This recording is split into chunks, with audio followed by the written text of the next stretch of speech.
With more than 50 years of music, John Oates knows how to put on a show.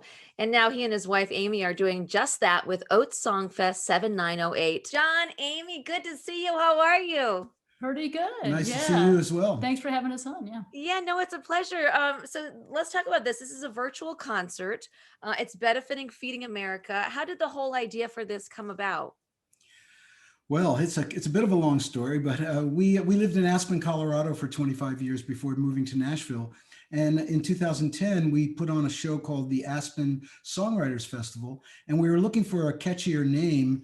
And we were driving into town one day, and It's like, what about the altitude? Aimee saw a sign on the road that said Aspen, Yeah. Colorado. We were racking our brains. We're like, 7,908 feet. Yeah. And she said 7908. And we Yeah. said, so now that we're doing a virtual festival, we wanted to honor the roots of the idea way back then in 2010.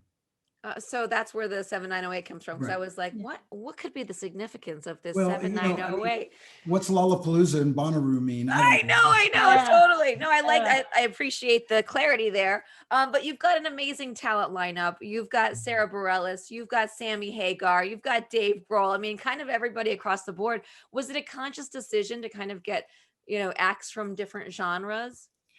Well, for me, yes, it was. I really wanted to have a lot of diversity in everything and on every level of this, because it's for Feeding America, and this is a country of diversity, and we wanted to represent that, at least musically and spirit, and with the spirit of that. Yeah, we just wanted to have just really good, positive, good content out there.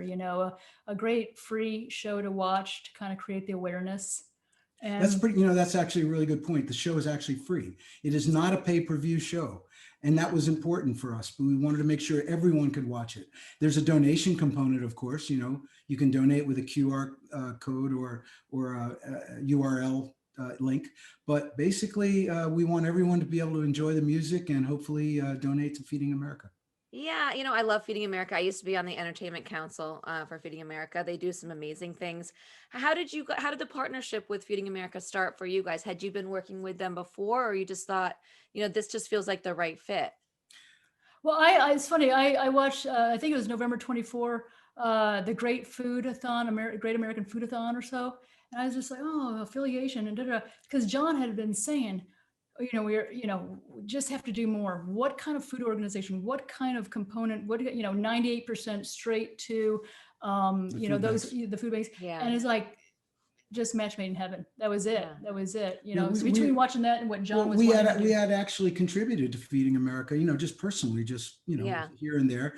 And I think by staying home this whole time, we both became much more aware of how critical and how heartbreaking the numbers of families in America who don't have food is. Yeah. And we said we have to do more. We didn't know what to do, and it evolved into this show. And you've got an interesting co-host for this show too. You've got Oh. Sasquatch. Yeah. Okay. Where does that? Yeah, tell me about Phenomenal. All right. Sasquatch. Okay. First of all, have you checked him out? Yeah, on YouTube, where Yeah, I okay. Googled because I Okay. didn't know who Yeah. Sasquatch was, and I thought Yeah. that could just Okay. be John, a Daryl Hall underneath that. No, That's no, the no. theory. He's coming out as a Sasquatch is- saxophone player. No.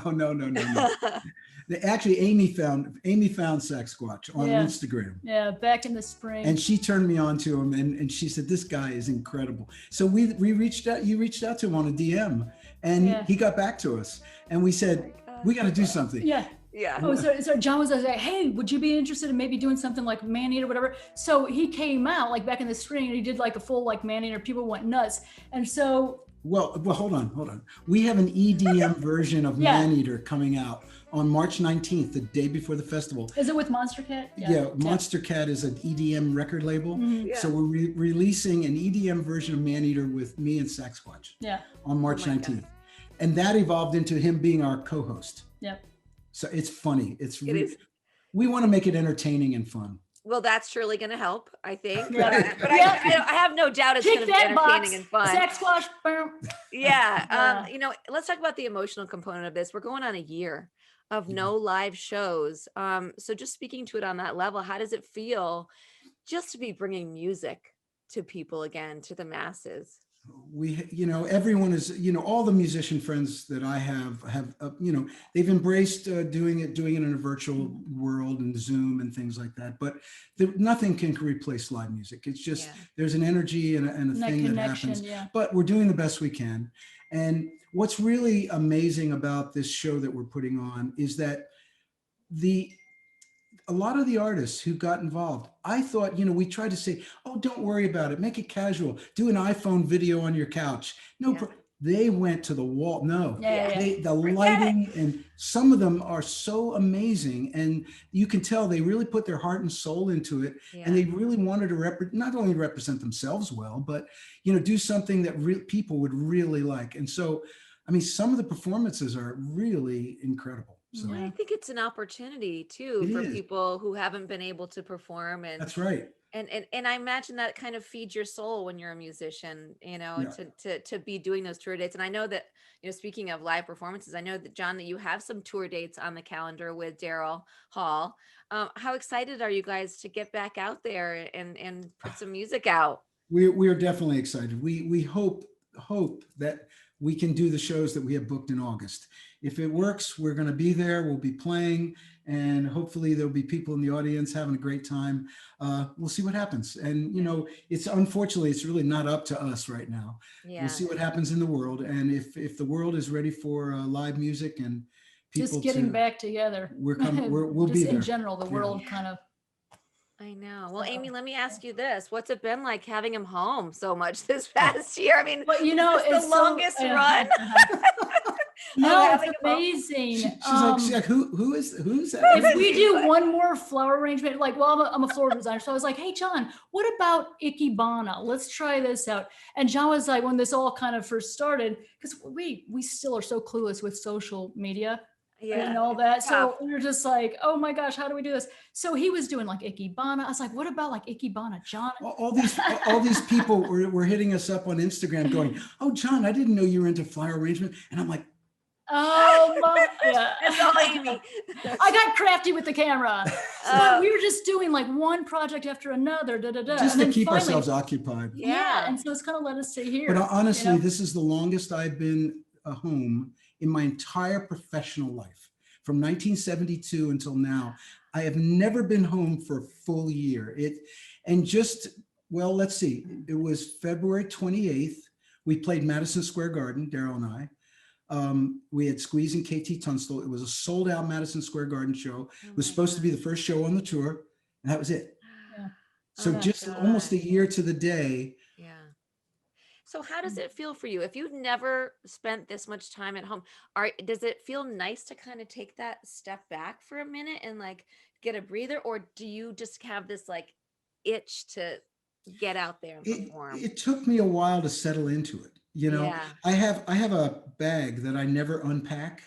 It has certain things that I know that I can always. Is it still packed, or did you? No, when it was you like, snuck down there between projects. But I have this bag that if I ever have to run to the airport, I just grab it and go, and I know that I can get by. Well, there was the day when I finally woke up. I can't remember how long it was, but I unpacked the bag and put it away. It was like a ceremonial, I was going to say that. cleansing. Yeah. Okay, hold on. I remember some of the stuff, and it was like, wait, Tums from 1992.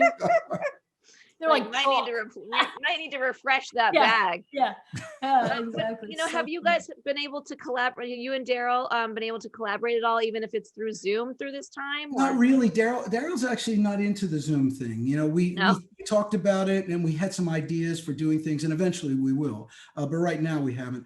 I've actually been working on a movie project called Gringo, which is a fantastic indie film that's going to come out hopefully in the spring of the summer. And a good friend of ours from Colorado has directed it. And he asked me if I could contribute a song. And once I did one, he liked it so much, he said, how about another one? Aimee found a great hip hop artist on Instagram Savon again. Campbell, yes. And we brought you're good on Instagram, Aimee. She's Don't sell yourself short. No, she's the all one. Kinds of people. No, for as far as like collaborating and stuff, I have to say a little bit of a knack, a lot of fun. But here's the deal. Skill. Everybody I talk to, we've never like worked together, whatever. But everyone I talk to, it's like they kind of dust off these old skills. Like, I just loved looking at Instagram and seeing, you know, between the friends and the camaraderie, how they'd all help one another, or like the partners, or just whatever people were working with or whoever, they just would just have a makeshift and just say, Yeah. okay, can you film this, or can you help me out with that?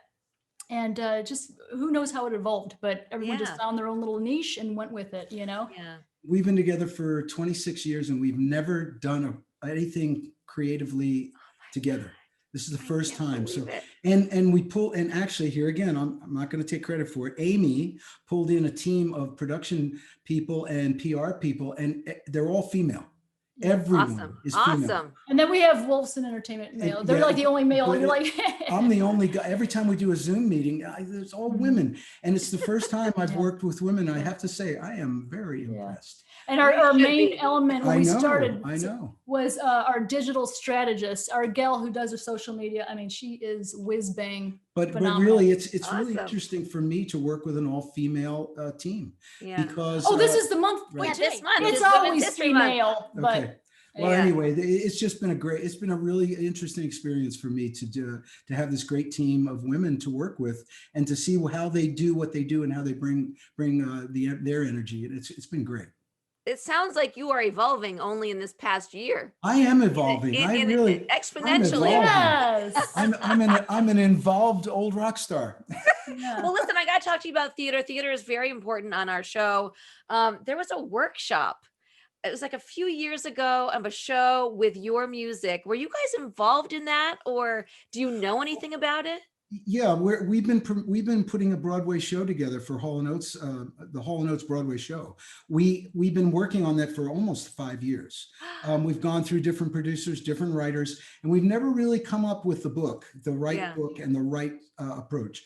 But it's actually moving forward quickly now. We have a new team in place, and who knows, we may get on the Great White Way one of these days. I love it. My we'll see. only request is you have to include Sarah Smile. Is that the official name? Because I am Sarah. I know. And as a child, I was very shy as a child. And so people used to sing that song to me all the time, and it would make me like beat red and I'd get uncomfortable. And then as I got older, I just loved when people sang it to me. So it's got a very big part in my life. Well, I guarantee you, if we do a Broadway show, that song will be in it. I thought you were going to go sex squatch. I'm like, oh, okay. Never. Well, listen, I'm so excited that you guys are going to be doing this with Feeding America. I am sure to watch this show. You can catch Oates Song Fest 7908. It's Saturday. It's March 20th at 8 p.m. streaming on Nugs TV. Guys, thank you so much for catching up with me today. Thank you so Thanks for much. It's having been us. a pleasure. All right. Be well. Stay safe. All right. Bye-bye. Bye-bye. Thank you. Thanks. Okay, bye-bye.